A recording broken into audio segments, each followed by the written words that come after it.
கர்த்தராம் இயேசுவின் இனிய நாமத்திலே உங்களை வாழ்த்துகிறோம். ஆண்டவரை துதித்த நாம் இந்த வேளையிலும் தேவனுடைய வார்த்தைக்கு நாங்கள் கடந்து செல்வோம். பிரசங்கி புஸ்தகம் நாங்கள் எடுத்துக்கொள்வோம். பிரசங்கி புஸ்தகம் 8வது அதிகாரம் எடுத்துக்கொள்வோம். 6வது வசனத்தில் இருந்து 8வது வசனம் மட்டும் நாங்கள் ஒருவர் சத்தமாக நாங்கள் வாசிப்போம். ஆமேன். தேவன் தாமே இந்த வார்த்தைகளை ஆசீர்வதிப்பாராக. வாழ்க்கையின் கடைசி நாட்களிலே வரும்போது நாங்கள் பார்க்கிறோம், இந்த வசனத்தின்படி உண்மையாய் ஆவியை விடாதிருக்கிறதற்கு ஆவியின் மேல் ஒரு மனுஷனுக்கும் அதிகாரம் இல்லை, மரண நாளின் மேலும் அவனுக்கு அதிகாரம் இல்லை, அந்த போருக்கு நீங்கி போவதும் இல்லை என்று வாசிக்கிறோம். இதுதான் நம்முடைய வாழ்க்கையின் முடிவும் நிலையும். இப்போ இதற்கு மேலே உள்ளது எல்லாம் தேவனால் நியமிக்கப்படுகிறது என்று பார்க்கிறோம். அல்லேலூயா, ஆமேன். இலங்கையில் கூட எனக்கு ஞாபகம் இருக்கிறது, சின்ன வயதில் இருக்கும்போது ஒரு ஒரு வயசான மெல்லிய கிழவன் அந்த அந்த ஆவியை விட அவர் சாகிறார் என்று சொல்லும்போது அந்த வீட்டிலே ஜனங்கள் எல்லாம் கூடினார்கள். அப்போ நானும் சின்னப்படி நான் இருக்கும்போது போய் அதை பார்த்தேன்.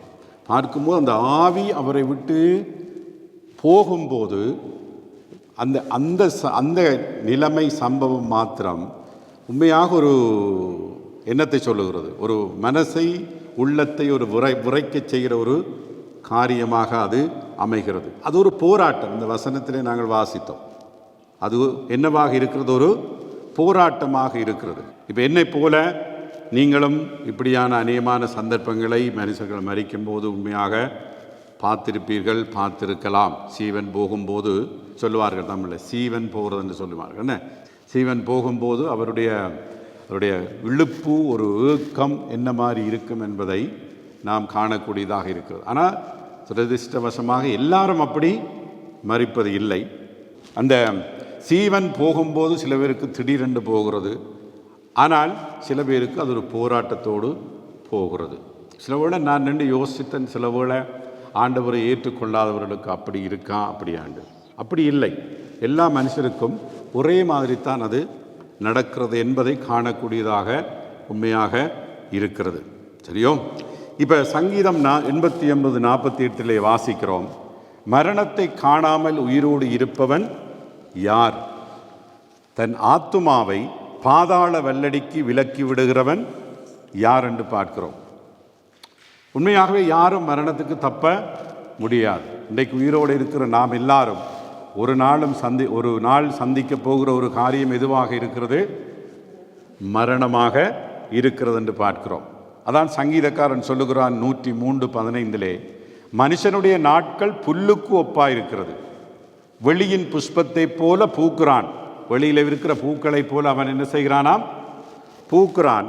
காற்று அதன் மேல் வீசின உடனே அது இல்லாமல் போயிட்டு, காற்று அடித்த பிறகு பூ எல்லாம் கொஞ்ச நாளையால் இல்லாமல் போயிட்டு, அது இருந்த இடமும் இனி அதை அறியாது. சரியா?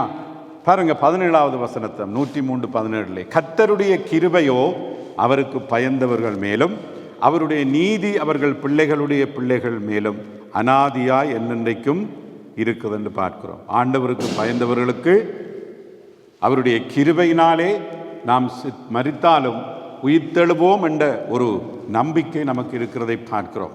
ஆமேன். இப்போ மரணத்தை குறித்து பயம் இல்லாதவர்கள் உலகத்தில் இல்லை.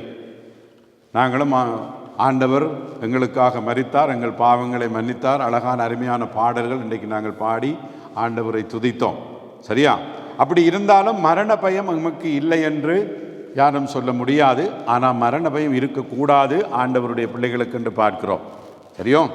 மரணம் பிரவேசிக்காத இடமே இல்லை, மரணம் சந்திக்காத வீடுகள் இல்லை, கிராமங்கள் இல்லை, மாளிகைகள் இல்லை, தேசங்கள் இல்லை என்பது நம்ம எல்லாருக்கும் தெரிஞ்ச ஒரு காரியம். சரியோ? எந்த பணக்காரனாக இருந்தாலும், எந்த ஏழையாக இருந்தாலும், அரண்மனையாக இருந்தாலும் எங்கும் புகுந்ததுதான் மரணம். அந்த மரண அமூலத்தை இந்த கொரோனா காலத்தில் நாங்கள் பார்த்தோம். அது எப்படி ஒரு வித்தியாசமான முறையிலே சந்தித்தது என்று, இல்லையா? பாருங்கள், மனித இனம் எதிர்கொள்ளுகிற ஒரு வரம்புகளை நாம் நினைவில் கொள்ள வேண்டும். எங்களுக்கு எங்களுடைய வல்லமைக்கு எங்களுடைய அறிவுக்கு அப்பாற்பட்ட ஒரு காரியம் கடவுளால் நியமிக்கப்பட்டிருக்கிறது இந்த பூமியிலே நாங்கள் பார்க்கிறோம். அல்லேலூயா. சாலமோன் நம்மை புரிந்து கொள்ள சில உதாரணங்களை உருவகமாக எங்களுக்கு கொடுக்கிறார். என்ன சொல்லுகிறாரு? இன்றைய நாள் பார்த்த பகுதியில், மனிதன் தன் மரண நாளை கட்டுப்படுத்த முடியாது. புரிஞ்சு கொள்றோமா? மனிதன் தன் மரண நாளை என்ன செய்ய முடியாது?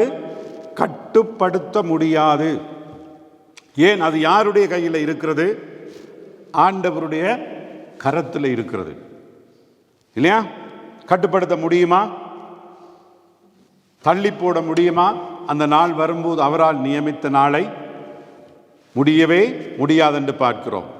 அவர் என்னத்தை வார்த்தையை பாவிக்கிறார்? காற்று என்று வாசிக்கிறோம். ஆவியை விடாதிருக்கிறதற்கு ஆவியின் மேல் மனுஷனுக்கு அதிகாரம் இல்லை. நீங்க வேற டிரான்ஸ்லேஷன்ல பார்த்தீர்கள் என்று சொன்னால் விண்ணண்டு இருக்கும், காற்றண்டு தான் அநேக இடத்துல இருக்கிறது. ஆனால் காற்றுக்கும் ஆவிக்கும் ஒரே வசனம் பழைய ஏற்பாட்டிலும் புதிய ஏற்பாட்டிலும் பாவிக்கப்பட்டிருக்கிறது.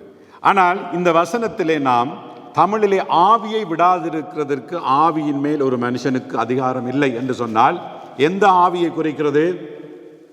எங்களுடைய உயிரை, எங்கள் ஜீவனை குறிக்கிறது என்பது நாம் சரியான முறையிலே மொழிபெயர்த்து எடுத்துக்கொள்ள வேண்டிய காரியம். பாருங்க, சூறாவளி அடிக்கிறது, பருவமழை பெய்கிறது, பேரழிவு உண்டாக்குகிறது. இந்த காற்றை நிப்பாட்ட முடியுமா? கட்டுப்படுத்த முடியுமா? எவ்வளவு சேதத்தை கொண்டு வருகிறது, இல்லையா?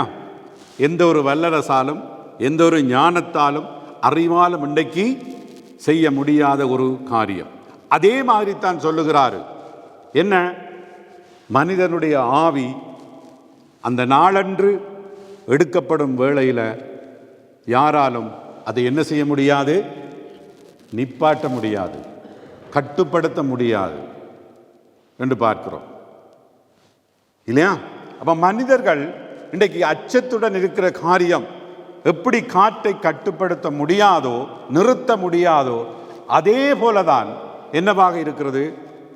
ஒரு நாள் தேவன் எங்களுக்குள்ளே ஊதின சுவாசம் எங்களை விட்டு போகும்போதும் அப்படித்தான் இருக்கும்.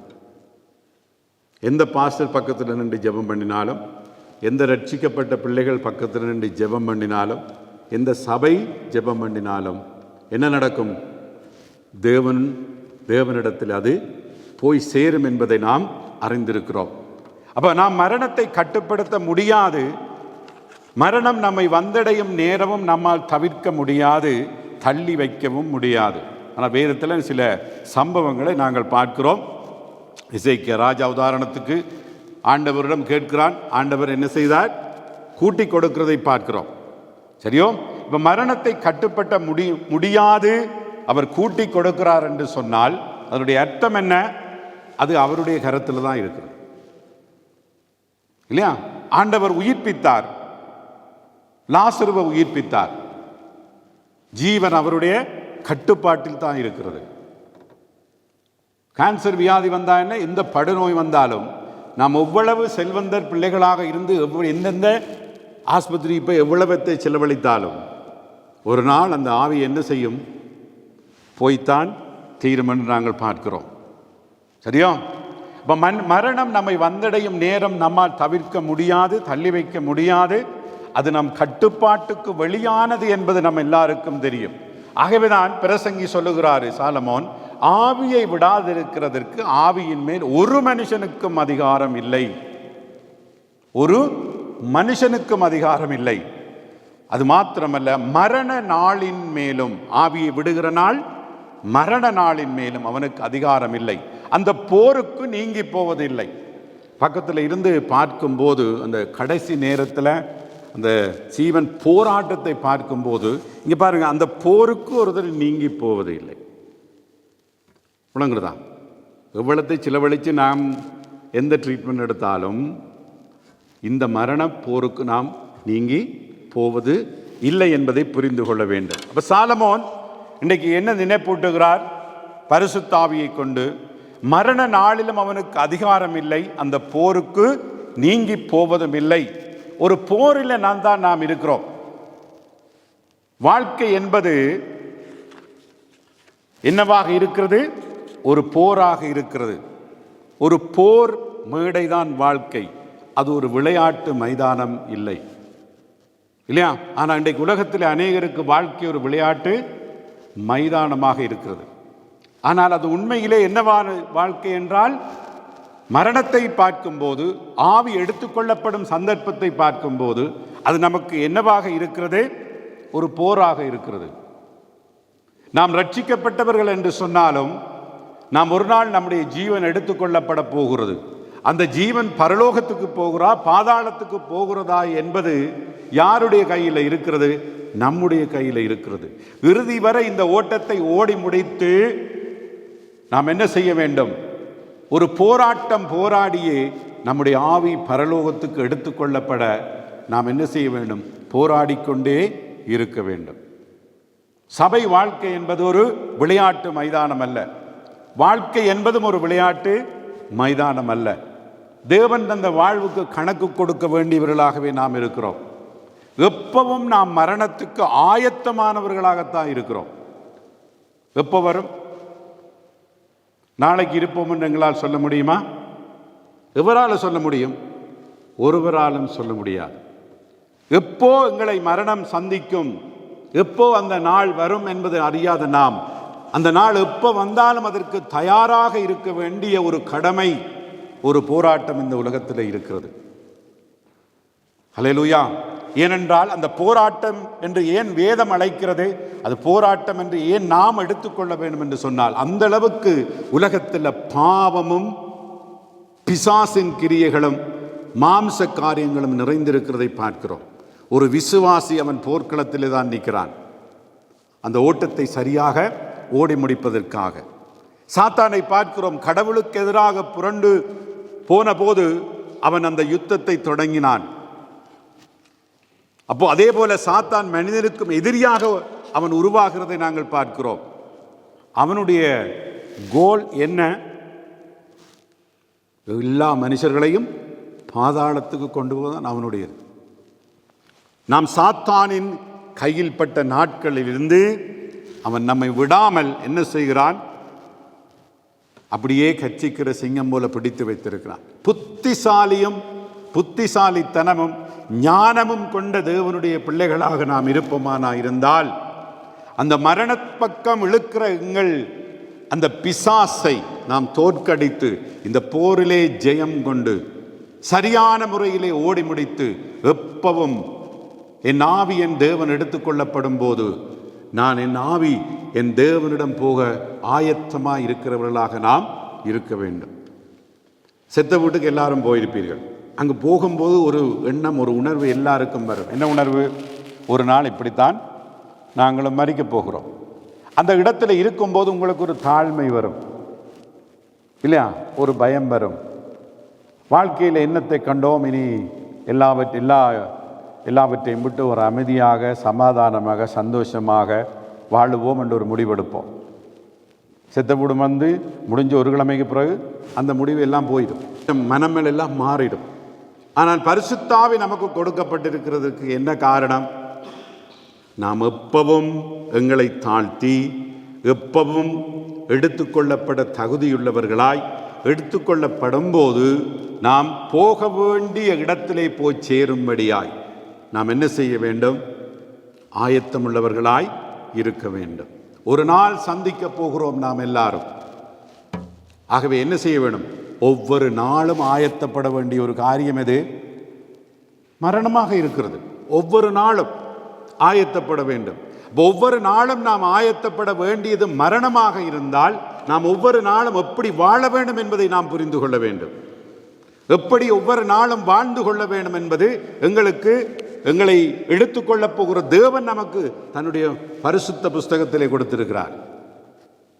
அந்த வாழ்க்கை அலட்சியம் பண்ணாத ஒரு வாழ்வு, பரிசுத்த வாழ்வு, கீழ்ப்படிவுள்ள வாழ்வு, தெய்வ பயமுள்ள வாழ்வு ஒவ்வொரு நாளும் நமக்கு வேண்டும். ஏன்? தந்தவரிடத்தில் என் ஆவி போக வேண்டும். என் ஆவியை வில்லங்கமாய் பறித்து பாதாளத்துக்கு கொண்டு போகிற பிசாசின் இடத்துல போகாமல், ஆமென், யார் தன் ஜீவனை ஊதி, ஜீவாத்மாவை ஊதி எனக்கு ஆவியை தந்தாரோ அவரிடத்துல அது திரும்ப போக வேண்டும். வாழ்க்கை விளையாட்டு மைதானம் அல்ல.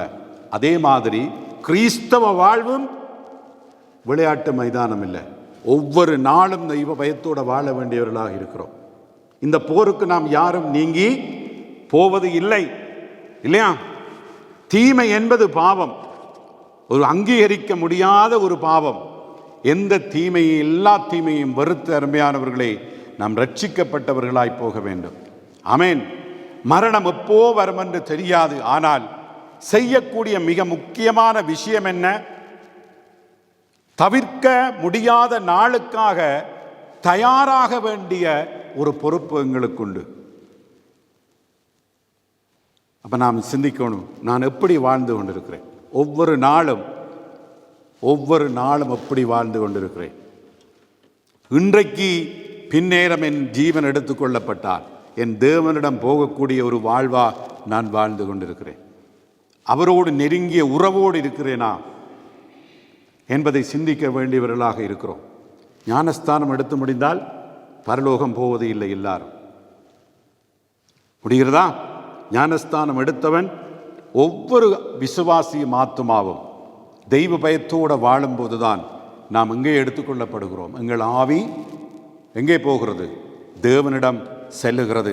அப்போதான் ஆபிரகாமின் மடியில் நாம் இருக்க முடியும். துரதிர்ஷ்டவசமாக பெரும்பாலான மக்கள், கடவுளின் விசுவாசிகளும் கூட இன்றைய நாட்களிலே நாங்கள் பார்க்கிறோம், அவர்களுடைய வாழ்வு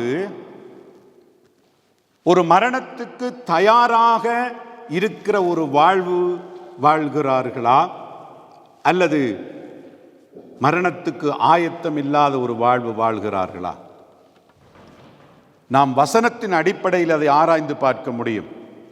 தெய்வ பயம் இல்லாமல், கீழ்ப்படுதல் இல்லாமல், பரிசுத்த வாழ்வு இல்லாமல், கற்பனைகளை கைக்கொள்ளாமல் வாழும் கிறிஸ்தவ வாழ்வு மரணத்தை ஆயத்தம் கொள்ள ஒரு தகுதியான வாழ்வா, சரியான வாழ்வா? இல்லவே இல்லை என்பது நம் ஒவ்வொருவருக்கும் தெரியும். மரணத்தை சரியான முறையில் சந்திக்கவும், மரணத்தை சரியான முறையில் ஆதாயப்படுத்தி கொள்ளவும் இருக்கிற ஒரு வாழ்வு எப்படியான வாழ்வு?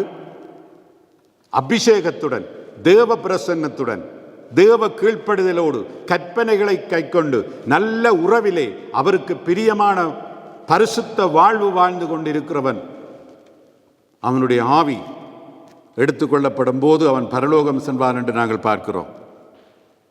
மரணத்துக்கு ஆயத்தம் இல்லை, மரணம் ஜெயம் கொள்ளவில்லை. எப்போ?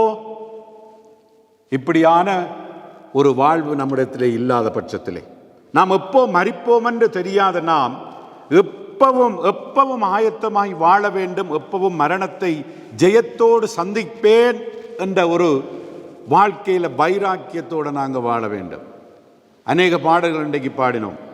ஆவியானவர் வழிநடத்தினார், தன் ஜீவனை தந்து எங்களை மீட்டார் என்று பார்த்தோம். இயேசு ஏன் தன் ஜீவனை கொடுத்தார்? அவர் ஏன் தன் ஆவியை விட்டார்? யாருக்காக? நம் ஒவ்வொருவருக்காக விட்டார். யாரு? கடவுளுடைய மகன் என்று பார்க்கிறோம். அவர் தன் ஆவியை விட்டார், அது பிதாவினிடத்துக்கு சென்றது. நாம் நம்முடைய ஆவியை விடும்போதும் அது பிதாவினிடத்துக்கு செல்ல வேண்டும் என்பதற்காக இயேசு தன் ஆவியை எங்களுக்காக விட்டார். ஹல்லேலூயா. ஒரு கடவுள் இறங்கி வந்தென்று பார்க்கிறோம். பரிசுத்த ஆவியால் நாங்கள் பார்க்கிறோம். இன்றைக்கு பரிசுத்த ஆவியானவர் நியாய தீர்ப்பை குறித்து, மரணத்தை குறித்து, வாழ்வை குறித்து பல காரியங்களை கண்டித்து உணர்த்தி வருகிறார் இந்த உலகத்திலே. அவருடைய ஊழியம் அதுதான். இன்றைக்கும் பார்க்கிறோம் அருமையானவர்களே, நாங்கள் பரிசுத்த ஆவியானவர் சிலரை மீண்டும் பிறக்க அழைக்கும் போது அவர்களுடைய பெருமைகள், கலாச்சாரங்கள், பாரம்பரியங்கள், பாவ வாழ்க்கை, மாம்ச வாழ்க்கை, இதனாலே அவர்கள் என்ன செய்கிறார்கள்? தன் ஜீவனை பரலோகத்துக்கு கொண்டு போக விட்ட இயேசு பிரானை தங்கள் வாழ்விலே சொந்த இரட்சகராக ஏற்றுக்கொள்ளாமல் இருப்பதை நாங்கள் பார்க்கிறோம். ஒரு விருப்பம் இல்லாமல் இருக்கிறதை பார்க்கிறோம். உண்மையிலே மனம் திரும்பி தன் ஜீவனை எங்களுக்காக விட்ட அந்த இயேசு பிரானை ஏற்றுக்கொண்டு அவருடைய சத்தியத்தின்படி வாழும்போது நாங்கள் பார்க்கிறோம், ஒரு நாள் நாம் இந்த ஜீவனுக்காக போராடும் போது அந்த ஜீவன் அந்த தகப்பனிடம் செல்கிறது. அப்போ சாவை வெல்கிறவர்களாக இருக்கிறோம். ஆமென். நாம் ஒவ்வொருவருக்கும் மரணம் வருகிறது. பல தசாப்தங்கள் அல்ல, ஆனால் இன்று கூட அந்த நாள் இருக்கலாம். வாழ்க்கையின் நியதி என்னென்றால் ஒவ்வொரு நாளும் நமது கடைசி நாளாக இருக்கலாம் என்ற உணர்வும் ஞானமும் நமக்கு இருக்க வேண்டும். விளங்குறதா? ஒவ்வொரு நாளும் என் வாழ்க்கையின் கடைசி நாளாக இருக்கலாம். சரியா? நீங்கள் படுக்கைக்கு போகும்போது எத்தனை பேருக்கு அந்த எண்ணம் வருகிறது? எத்தனை பேருக்கும் ஆண்டவருடைய ஜெபம் பண்ணிட்டு நம்மை ஒப்பு கொடுத்து நாங்கள் படுக்கைக்கு போகிறோம்? நம் மரண நாளை நம்மால் கட்டுப்படுத்த முடியாது. ஆனால் நாம் இறக்கும் போது எங்கே செல்வோம் என்பதை நம்மால் கட்டுப்படுத்த முடியும். வித்தியாசம் விளங்குறதா? ஆவியை கட்டுப்படுத்த முடியாது, மரண நாளை கட்டுப்படுத்த முடியாது. ஆனால் எதை கட்டுப்படுத்த முடியும்? அது எடுத்துக்கொள்ளப்படும் போது எங்கு செல்ல முடியும் என்பதை எங்களால் கட்டுப்படுத்த முடியும். அந்த ஒரு சந்தர்ப்பத்தை இயேசு பிரான் நமக்கு கொடுத்திருக்கிறார். அல்லேலூயா. அப்ப இந்த காரணத்திற்காக நாம் பொறுப்பற்றவர்களாக இருக்காமல், நித்தியத்தை அலட்சியம் செய்கிறவர்களாக இருக்காமல், கடவுளம் இருந்து இந்த நித்திய பிரிவினைக்குள்ளே போகாமல் நாம் என்ன செய்ய வேண்டும்? ஆண்டவரோடு நித்தியத்துக்கும் இருப்பதற்கு நாம் ஒவ்வொரு நாளும் ஆயத்தமாக இருக்க வேண்டியவர்களாக இருக்கிறோம். அல்லேலூயா. மத்தேயு 16:26 மனுஷன் உலகம் முழுவதையும் ஆதாயப்படுத்தி கொண்டாலும் தன் ஜீவனை நஷ்டப்படுத்தினால் அவனுக்கு லாபம் என்ன? மனுஷன் தன் ஜீவனுக்கு ஈடாக என்னத்தை தான் கொடுப்பான்? அவ்வளவுக்கு பெறுமதி வாய்ந்தது எங்களுடைய ஜீவன்.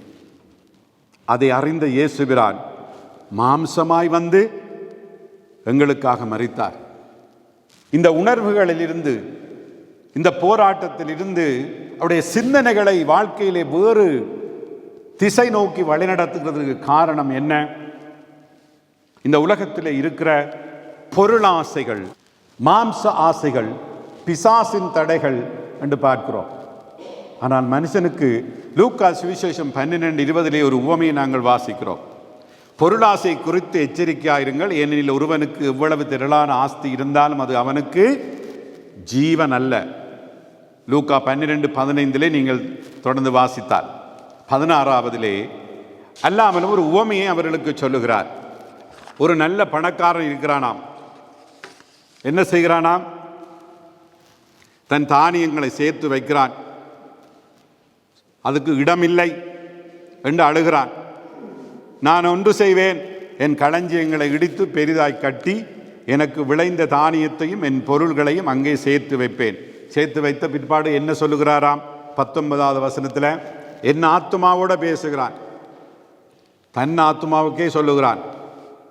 பாருங்க, ஒரு மனுஷனுடைய ஒரு அறிவுகட்ட தன்மை, ஒரு உணர்வில்லாத தன்மை, கடவுள் பயமில்லாத ஒரு தன்மை. என்ன சொல்லுகிறார்? ஆத்துமாவே, உனக்காக அநேக வருஷங்களுக்கு அநேகம் பொருள்கள் சேர்த்து வைக்கப்பட்டிருக்கிறது. நீ இளைப்பாரி புசித்து குடித்து பூரிப்பாயிரு என்று என் ஆத்துமாவுடைய சொல்லுவேன் என்று தனக்குள்ளே சிந்தித்து கொண்டிருந்தார். தனக்குள்ளே சொல்லி கொண்டிருக்கிறார் இல்லையா? அப்ப இப்படியான ஒரு ஆத்மாவுக்கு வாழ்வென்றா என்னென்று தெரியாது, கடவுள் என்றாலே உணர்வில்லாத மாதிரி, வாழ்வின் முடிவை பற்றி புரியவில்லை, மரணத்தை பற்றி கூட அவருக்கு அறியாத மாதிரி இருக்கிறதை பார்க்கிறோம். மரணத்துக்கு பின்பாக என்னமாக இருக்கிறது என்பதை பற்றி நாங்கள் பார்க்கிறோம். ஆனால் 20வது வசனத்தில் என்ன சொல்லுகிறாரு? தேவனோ அவனை நோக்கி, மதிகேடனே, உன் ஆத்மா உன்னிடத்திலிருந்து இந்த ராத்திரியிலே எடுத்துக் கொள்ளப்படும். அப்பொழுது நீ சேகரித்தவைகள் யாருடையதாகும் என்றார். தேவனிடத்தில் ஐஸ்வர்யவனாய் இராமல் தனக்காகவே பொக்கிஷங்களை சேர்த்து வைக்கிறவன் இப்படியே இருக்கிறான் என்றார். ஆமென். கேள்வி எப்படி? 20வது வசனத்தில் மதிகேடு. தேவனோ அவனை நோக்கி, மதிகேடனே, உன் ஆத்மா உன்னிடத்திலிருந்து இந்த ராத்திரியிலே எடுத்துக்கொள்ளப்படும். அப்பொழுது நீ சேகரித்தவைகள் யாருடையதாகும்? எது முக்கியம்? மதிகேட்டில் இருந்து வெளியில வர வேண்டும். கர்த்தர் தன் இரத்தத்தால் கழுவி அநேக மதிகேட்டோடு இருந்த எங்கள் எல்லாரையும் கொஞ்சம் கொஞ்சமாக வார்த்தையினால் இல்லாமலாக்கி இறுதியில் எங்கே கொண்டு வந்து வைத்திருக்கிறார்? மரணத்துக்கு ஆயத்தப்படுத்தி வைத்திருக்கிறார். அல்லேலூயா. இவைகளெல்லாம் போய்விட்டது. இனி இருக்கிற கொஞ்சம் ஆசையும் போயிடும். கொஞ்சம் வயசு போக, கொஞ்சம் வருத்தங்கள் வர, ஆஸ்பத்திரியில் கிடக்க, 3 நாள் ரத்தம் எடுக்க என்ன செய்யும்? இருக்கிற பொருள் ஆசை, பண ஆசை எல்லாம் கொஞ்சம் கொஞ்சமாக அதுவும் போயிடும். சரியா? ஏன் ஆண்டவர் அப்படி செய்கிறார்? இறுதி வரைக்கும் அப்படியான உணர்வுக்கு கொண்டு வந்து மதிகேட்டை விலக்கி தன் பக்கம் எடுத்துக்கொள்ள கடவுள் என்ன செய்கிறார்? எபிரேயர் 9வது அதிகாரம் 27 வசனத்திற்காக நாங்கள் வாசிப்போம். அன்றியும் ஒரே தரம் மரிப்பதும் பின்பு நியாய தீர்ப்பு அடைவதும் மனுஷருக்கு நியமிக்கப்பட்டிருக்கிறபடியே. என்ன நியமனம் செய்யப்பட்டிருக்கிறது? யாரால செய்யப்பட்டிருக்கிறது? அன்றியும் ஒரே தரம் மரிப்பதும் பின்பு நியாய தீர்ப்பு அடைவதும் எல்லா மனுஷருக்கும் நியமிக்கப்பட்டிருக்கிறது. அருமையான வசனம் இல்லையா? அடுத்ததுல என்ன சொல்லுகிறாரு? கிறிஸ்துவும் அநேகருடைய பாவங்களை சுமந்து தீர்க்கும்படிக்கு ஒரே தரம் பலியிடப்பட்டு தமக்காக காத்து கொண்டிருக்கிறவர்களுக்கு ரட்சிப்பை அருளும்படி 2ஆம் தரம் பாவமில்லாமல் தரிசனமாவார். 28வது வசனத்தில் ரட்சிப்பு. என்னத்திலிருந்து ரட்சிப்பு? பாவங்களிலிருந்து ஏன் ரட்சிப்பை கொடுக்கிறார்? பாதாளத்தை தவிர்ப்பதற்காக. பாவத்தில் ரட்சிப்பில்லை என்றால் பாதாளம், பாவத்தில் இந்த ரட்சிப்பு என்றால் நமக்கு பரலோகம். ஆமென். எதற்காக ரட்சிக்கப்பட்டிருக்கிறார்? கிறிஸ்துவும் அநேகருடைய பாவங்களை சுமந்து தீர்க்கும்படிக்கு ஒரே தரம் பலியிடப்பட்டு தமக்காக காத்து கொண்டிருக்கிறவர்களுக்கு ரட்சிப்பை அருளும்படி 2ஆம் தரம் பாவம் இல்லாமல் தரிசனமானார். ஹல்லேலூயா. அப்போ ஒரே தரம் மரிப்பது. வீட்டில் சொல்லுங்க, உன்னை படைத்த கடவுள் ஒரு நியமனம் செய்திருக்கிறார் பூமியில. இது ரட்சிக்கப்படாதவர்களுக்கு சொல்ல வேண்டிய வசனம். ஒரு நாள் இன்றைக்கு பிரசங்கி 8வது அதிகாரத்தில் வாசித்த வசனங்கள் சரியா? இன்றைக்கு நாங்கள் பார்க்கிற வசனங்கள் எபிரேயர் 9:27. கடவுளின் நியமனம் இந்த பூமியிலே என்ன நியமனம்? ஒரே தரம் மரிப்பது. எல்லாரும் ஒரே தரம் மரிக்க போகிறோம். இதை நியமித்தது யாரு? ஆண்டவர். அதுக்கு பிற்பாடு நியாய தீர்ப்பு உண்டாகிறது. அதை நியமித்தது யாரு? கடவுள். யாருக்கு நியமித்திருக்கிறார்? எல்லா மனிதருக்கும் நியமித்திருக்கிறார். பாரத்தோடு உங்கள் ரட்சிக்கப்படாதவர்களுக்காக ஜெபிக்க வேண்டும். இந்த வசனங்களை காட்ட வேண்டும் இல்லையா? அப்ப இந்த வசனத்தில் பார்க்கிறோம் என்ன விளங்குகிறது? மரணம் தேவனால் நியமிக்கப்பட்டிருக்கிறது. ஏற்றுக்கொள்கிறோமா? மரணம் தேவனால் நியமிக்கப்பட்டிருக்கிறது. ஆதியாகமம் 3 நீ பூமியிலிருந்து எடுக்கப்பட்டபடியால் நீ பூமிக்கு திரும்பும் மட்டும் உன் முகத்தின் வேர்வையால் ஆகாரம் புசிப்பாய், நீ மண்ணா இருக்கிறபடியால் மண்ணுக்கு திரும்புவாய். யாரால நியமிக்கப்பட்டது?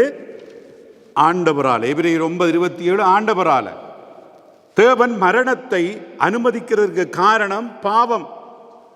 ரோமர் 5:12 ஏன் மரணத்தை அனுமதித்தாரு? பாவம். தேவன் மரணத்தை அனுமதித்தார். எதனால் மரணம் வந்தது என்றும் இந்த வசனத்தில் வாசிக்கிறோம். அது மனுஷனுடைய பாவம் என்று நாங்கள் வாசிக்கிறோம் இல்லையா? அப்ப மனிதன் ஒரு நாள் மரித்தே ஆக வேண்டும். சங்கீதம் 89:48 மரணத்தை காணாமல் உயிரோடு இருப்பவன் யார்? தன் ஆத்துமாவை பாதாள வெள்ளடிக்கு விலக்கி விடுகிறவன் யார்? சங்கீதம் 49:10 மரணத்துக்கு தப்பிவிப்பவர் ஒருவரும் இல்லை என்று சங்கீதக்காரன் சொல்லுகிறார். அது மாத்திரமல்ல, மரணத்துக்கு பின் நடக்க போகிற நியாய தீர்ப்பை பற்றியும் எபிரேயர் 9:27 நாங்கள் வாசிக்கிறோம். கவனமாக கேளுங்கள். மரணம் பாவத்தினால் வந்தது. அது கடவுளுடைய நியாய தீர்ப்பாக அமைகிறது. இருந்தாலும் அதற்கு பின்பாக தேவன் எங்களை மீட்கிறார் என்பதை நாம் ஒரு நாளும் மறந்து போகக்கூடாது. அதுதான் நித்திய வாழ்வு. நியாய தீர்ப்பை பெற வேண்டும். அதனால் உறுதிப்படுத்தப்பட வேண்டும். ஒவ்வொரு கிரியைகளையும், அந்தரங்கமான ஒவ்வொரு காரியத்தையும், நன்மையானாலும் தீமையானாலும் தேவன் நியாயத்திலே கொண்டு வருவார் என்று நாங்கள் பிரசங்கி கடைசி வசனத்தில் வாசிக்கிறோம். என்னத்தில் கொண்டு வருவார்? நியாயத்தில் தேவன் கொண்டு வருவார். நன்மையானாலும் சரி, ஜீவனானாலும் சரி. விளங்குறதா? பிரசங்கி 12:7 இவ்விதமாய் மண்ணானது தான் முன்னிருந்த பூமிக்கு திரும்பி ஆவி தன்னை தந்த தேவனிடத்திற்கு மறுபடியும் போகாததற்கு முன்னும் அவரை உன் வாலிப பிராயத்திலே நினை என்று சொல்லுகிறதை பார்க்கிறோம். ஆமென். வாலிப பிராயத்தில் என்ன செய்ய வேண்டும்? நினைக்க வேண்டும். யோபு சொல்லுகிறார் 33:4 தேவனுடைய ஆவியானவர் என்னை உண்டாக்கினார், சர்வ வல்லவருடைய சுவாசம் எனக்கு உயிர் கொடுத்தது. யாருடைய சுவாசம் உயிர் கொடுத்தது? சர்வ வல்லவருடைய தேவன் உயிர் கொடுத்தது. ஆகவே தான் நாங்கள் பார்க்கிறோம், அவரை விசுவாசிக்கிறவர்களுக்கு பிலிப்பியர் 1:21 கிறிஸ்து எனக்கு ஜீவன், சாவு எனக்கு ஆதாயம் என்று சொல்லப்பட்டிருக்கிறது. யாருக்கு ஆதாயம்? கிறிஸ்து உடையவர்களுக்கு அது ஆதாயமாக இருக்கிறது. பிலிப்பியர் 3:20 நம்முடைய குடியிருப்போ பரலோகத்தில் இருக்கிறது, அங்கே இருந்து கர்த்தராகிய இயேசு கிறிஸ்து என்னும் இரட்சகர் வர கொண்டிருக்கிறோம். பாருங்க என்ன 21வது வசனத்தில் பிலிப்பியர் 3:21 அவர் எல்லாவற்றையும் தமக்கு கீழ்ப்படுத்தி கொள்ளத்தக்க தம்முடைய வல்லமையான செயலின்படியே நம்முடைய அற்பமான சரீரத்தை தம்முடைய மகிமையான சரீரத்துக்கு ஒப்பாக மாற்றினார். பாவிகள் பாவம் செய்த மதிகட்ட சரீரமாகிய எங்கள் சரீரத்தை தன்னுடைய சரீரத்தோடு ஆண்டவர் ஒப்பாக்கி எங்கள் பாவங்களை தன்மேல் போட்டு பாவத்தை சுமந்து தன் ஜீவனை விட்டு எங்களுக்கு ஜீவனை கொடுத்தார், நாம் நித்திய வாழ்வை அடைவதற்காக. ஹல்லேலூயா. ஆகவே நாம் என்ன செய்ய வேண்டும்? உயிரோடு இருக்க மட்டும், உயிரோடு இருக்கும் போதே ஆண்டவரை துதிக்கிறவர்களாய், தொழுது கொள்ளுகிறவர்களாய், அவர் வசனப்படி வாழ்கிறவர்களாய், தெய்வ பயத்தோடு இருக்கிறவர்களாய் வாழ வேண்டும். மரணம் எப்போ வந்தாலும் அதை எதிர்நோக்க ஆயத்தம் உள்ளவர்களாய் இருக்க வேண்டும். அது போராடித்தான் இந்த உலகத்திலே ஜெயம் கொள்ள வேண்டும் என்றால் அந்த ஜீவனை அடைவதற்கு நாங்கள் போராடவும் வேண்டும். ஆகவே உயிரோடு இருக்கும் போதெல்லாம் ஏசாயா 38:18 பாதாளம் உம்மை துதியாது, மரணம் உம்மை போற்றாது, குழியில் இருக்கிறவர்கள் உம்முடைய சத்தியத்தை தியானிப்பதில்லை. உயிரோடு இருக்கிறவன் இல்லையா? ஏசாயா 38:19 உயிரோடு இருக்கிறவனே உம்மை துதிப்பான், தகப்பன் பிள்ளைக்கு தமது சத்தியத்தை தெரிவிப்பான் என்று சொல்லப்பட்டிருக்கிறது. அப்போ ஒவ்வொரு தகப்பன்மாரும் என்ன செய்ய வேண்டும்? பிள்ளைகளுக்கு இந்த சத்தியத்தை அறிவிக்கணும். ஏன் நாங்கள் இயேசப்பாட்ட போகிறோம், ஏன் சேர்ச்சுக்கு போகிறோம், எதற்காக போகிறோம் என்ற நித்திய வாழ்வு என்பதை நாம் பிள்ளைகளுக்கு சொல்லிக் கொடுக்கிறவர்களாய் இருக்க வேண்டும்.